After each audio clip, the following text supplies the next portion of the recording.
Welcome to ஜிஜிஸ் kitchen. இன்னைக்கு நம்ம பார்க்க போகிறது ரத்த பொரியல். எங்கள் வீட்டில் இட்லியோட ரத்த பொரியல் சாப்பிடுவோம். இது வந்து அயன் சத்து அதிகமானது. இது ஹீமோகுளோபின் லெவல் குறைவாக இருக்கவங்களுக்கு வாரத்தில் ஒரு நாள் சாப்பிட்டா ரொம்ப நல்லது. வாங்க இது எப்படி செய்யலான்னு பார்க்கலாம். அதுக்கு முன்னாடி இன்க்ரீடியன்ட்ஸ் பார்க்கலாம் வாங்க. இது 2 ஆட்டு ரத்தம் வாங்கிட்டு வந்திருக்காங்க. இது ஒரு 6 பேர் நல்லா தாராளமாக சாப்பிட்லாம். 2 இன்ச்சு இஞ்சியை வெட்டி வச்சுருக்கேன்.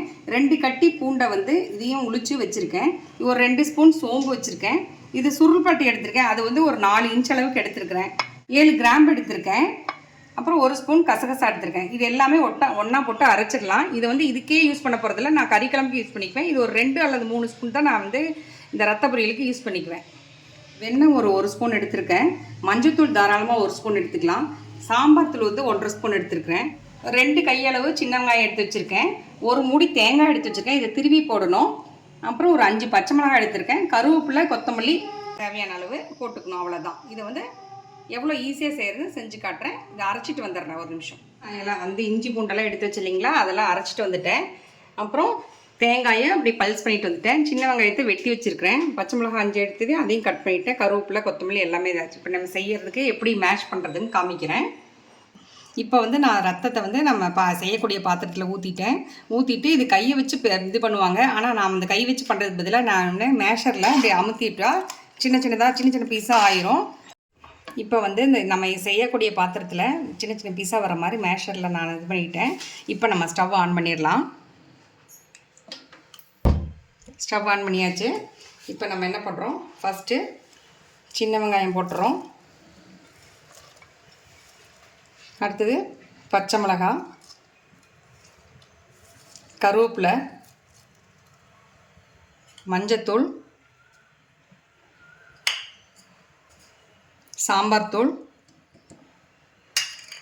இஞ்சி பூண்டு பேஸ்ட்டு நம்ம அரைச்சிட்டு வரணும்னு சொன்னோம் இல்லைங்களா, இந்த பட்டை கிராம்லாம் போட்டு அதில் வந்து ஒரு 3 ஸ்பூன் மட்டும் சேர்த்துறோம். 1 2 3. இந்த இஞ்சி பூண்டு பேஸ்ட் வந்து நான் வந்து பட்டை கிராம்லாம் சேர்த்திருக்கேன். நீங்கள் வந்து வெறும் இஞ்சி பூண்டு பேஸ்ட்டாக இருந்ததுன்னா 1 ஸ்பூன் வந்து கரம் மசாலா சேர்த்திக்கலாம். வெறும் இஞ்சி பூண்டு பேஸ்ட்டு ஒரு 3 ஸ்பூன் அல்லது 2 ஸ்பூன் சேர்த்திக்கங்க.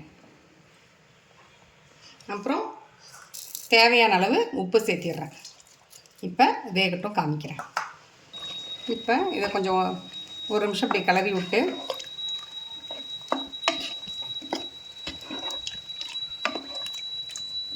சில ஆட்டு ரத்தை வந்து உப்பு போட்டே பிடிச்சி வச்சுருப்பாங்க. அப்போ வந்து நம்ம என்ன பண்ணணும், உப்பை வந்து நம்ம பார்த்துட்டு சேர்த்திக்கணும்.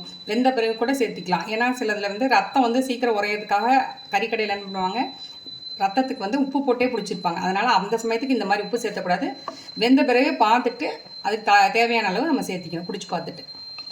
வந்து குயிக் அண்ட் ஈஸியான டிஷ்ஷு.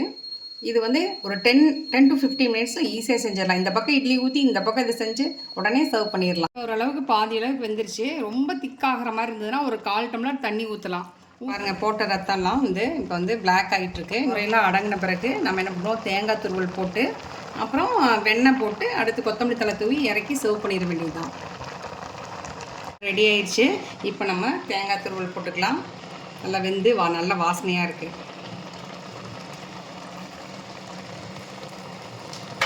போட்டு ஒரு கிளறிக்கலாம். நம்ம எடுத்து வச்சிருந்தோம் இல்லைங்களா வெண்ணெய் 1 ஸ்பூன் போட்டுட்டோம். தேங்காய் போட்டு 1 நிமிஷம் ஆயிடுச்சு. இப்போ நான் ஸ்டவ் ஆஃப் பண்ணிவிட்டு அதுக்கப்புறம் கொத்தமல்லி கருவேப்பிலை எடுத்து வச்சோம் இல்லையா கார்னிஷ் பண்ணுறதுக்கு, அதை கொஞ்சம் எடுத்து தூவிட்டு சுவையான சத்தான ரத்த பொரியல் ரெடி. இதுக்கு எங்கள் வீட்டில் வந்து இன்றைக்கி இட்லியோட சர்வ் பண்ணியிருக்கேன்.